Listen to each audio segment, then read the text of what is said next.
this industry is we call as a more collaborative industry. So there's a hiring manager who is waiting, and we are there who is looking for someone, and that side there's a candidate who's looking for a job. So we as a bridge between these two parties. So do you think that it should be more collaborative than one-on-one sort of business? And how would you, I mean, what would be your suggestion if it has to be more of a teamwork? How you see a candidate it's from a different playground, a recruiter stay in a different place, and a hiring manager at a different position. Right. So how do you think we all parties could come together to eliminate bigger problems and to make more profitable industry? This is something. It's supposed to be a collaborative approach, Suman.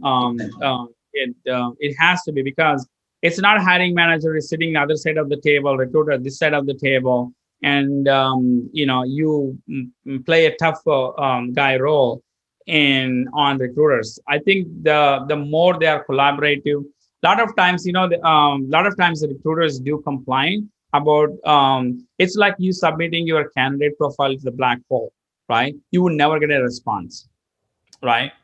And because now what motivation the recruiter has, if let's say the recruiter has submitted 20 candidates in a month, you get no response whatsoever from the hiring manager.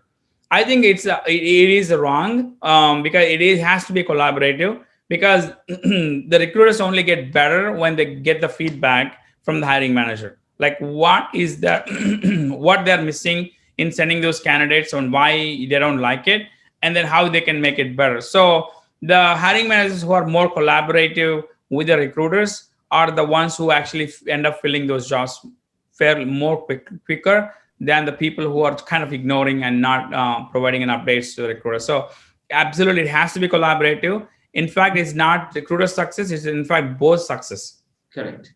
Because what, hiring managers can also learn a lot from the recruiters, because recruiters are the ones who are actually in the field. Exactly. And talking to the candidates, being a front face of the industry, right? And they have more information than the hiring managers themselves.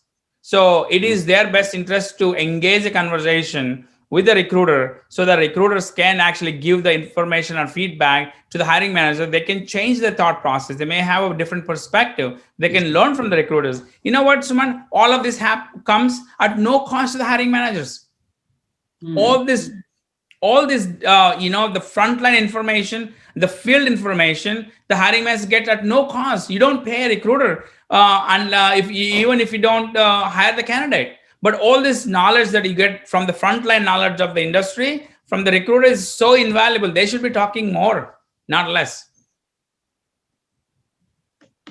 Very true. And most of the companies, Sameer, they don't allow the recruiter to interact with the hiring managers, maybe for their policies, or maybe we do not know what is that. But I have seen success where the recruiters are directly interacting with the hiring managers. And there is a little bit of a myth that recruiters cannot talk to hiring managers, or something like, okay, the hiring managers get annoyed. So that sort of thing is there. But what I believe, if we give the ground report directly to the hiring managers and with a proper, we can say, professional language in an email, I believe they would love to hear what is going on in the field.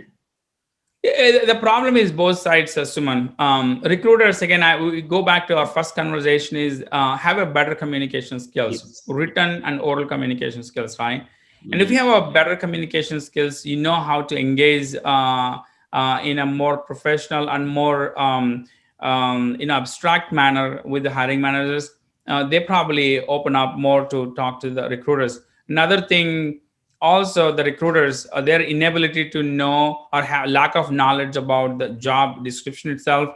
You don't want a hiring manager sitting and 20 recruiters calling you and giving a resume that's neither relevant nor suitable. Then how are they going to manage these 20 recruiters have absolutely no value of these resumes and throwing at their face and asking their they get overloaded fairly quickly. So yes, they want, don't text me, don't send me, go through as one person. So I see the both sides of it, right? But if you are a better recruiter, you understand your technology. Again, If you said I'm a Salesforce developer, I understand how Salesforce helps the companies. I can talk the language of the candidate, and then if you kind of exhibit some of those qualities, the hiring manager is more likely going to talk to you because they want to talk to you because they trust you, they believe you, they know you are an expert, and they will engage with you. So you don't improve your skills, you have no skills probably, and in either way, right, neither communication skills nor subject matter expert, then don't expect that hiring manager is going to give you a free hand talking to you every time you have a resume. That won't happen. So it has to be both sides. Exactly. No, that makes sense. Yes.